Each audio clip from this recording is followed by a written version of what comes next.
Yesterday when I had about 5 minutes, I went outside and I planted a massive load of peas. I didn't bring my camera with me because that's the way that I operate. That's how I get what I do done. It's just grabbing 5 minutes here and there because it's absolutely impossible to grab an uninterrupted hour or 20 minutes. So all I can do is grab 5 minutes here and there, and that works. I find that when you just consistently snatch at those little bits of time as quickly and often as you can, it's amazing how much it adds up.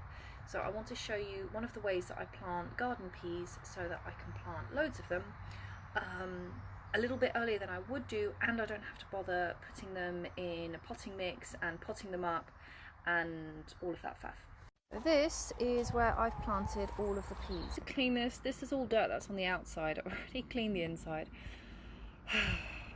I will get to it, but bit by bit. So I've planted all of these along here. When we had the guinea pigs in here over the summer, they chewed a lot of the cords, and I'm going to need to fix that. But that is not today's problem for the moment. I just want to get the peas in the ground. I need to finish that section over there, and then we're going to have a massive load of peas growing in here. And I really like growing peas because my kids absolutely devour them. I love eating them fresh.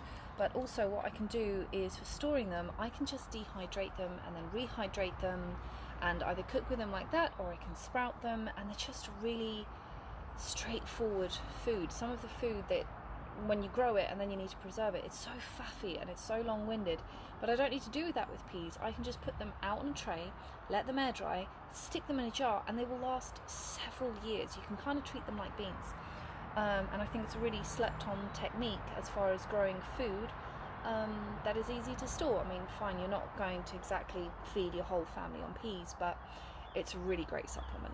So the sprouts taste amazing as well. Back inside, and time to put on the hoodie of shame, but at least I'm warm. I need to give the rosemary a complete prune today and just making sure that it was all shaped up nicely before it started growing and then got all leggy and disgusting. It's been a struggle to get rosemary growing in my garden because I've never quite found a spot that was right amount of sun but not so exposed that it was getting battered by the wind, and we can get some pretty vicious winds because of where our house is located. So I gave that all a prune, and I'm going to process this so I can cook it and add it to my beautiful spice collection. And while we're on that topic, look at my beautiful spice collection. Most of these are empty, but they were full at one point, and they mostly had herbs that I'd grown myself. Let's turn the light on so we can actually see. And I love these. I got these from Pound Stretcher back when I had one local to me, and they originally just had Himalayan pink salt and plain sea salt in it.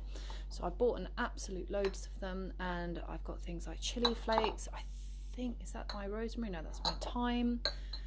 Here we go, rosemary. So I'm going to process the rosemary and add it to this. And this is my favourite way to dry them. I just get some of those veg bags from Lidl. This is some of the thyme that I cut a few days ago. I stick it in there to air dry, and then when it's nice and dry, I stick it in the food processor, mix it up, and add it to the jars. And it just makes my life nice and simple, and I don't have to spend electricity. So I just take it like this, pinch it between my fingers, and yes, I know my hands are covered in dirt. I will be washing this. I'm going to be back in the garden in about 20 minutes, and real life has dirt. So that is what I'm doing.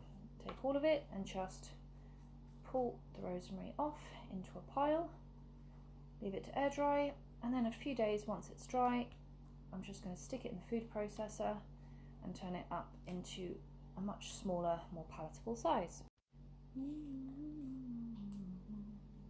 Good, that is a nice big pile of rosemary. Now I need to wash it, and then I'm going to hang it up and dry it. And while I'm at it, I'll go and hang this up too and add it to the stash I've already got. Good. Good, I'll come back in 2, maybe 3 days, and I'll grind that up. And that's also a nice batch of dried bay leaves ready for my stash now too.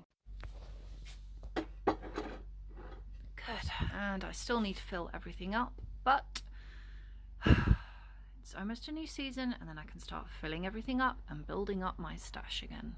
That's probably all I'm going to be able to manage today, because now I need to get cracking on the house DIY, which is, it's always a little bit of a tug of war between the two, because I need to plant things, but I also need to make the house livable, and especially since we're trying to take it off grid, let me tell you, I am tired, but we're getting there. We're getting there. The kitchen's almost finished. I will soon have a working sink, hopefully, and a grey water system. But every day, bit by bit, we're getting there.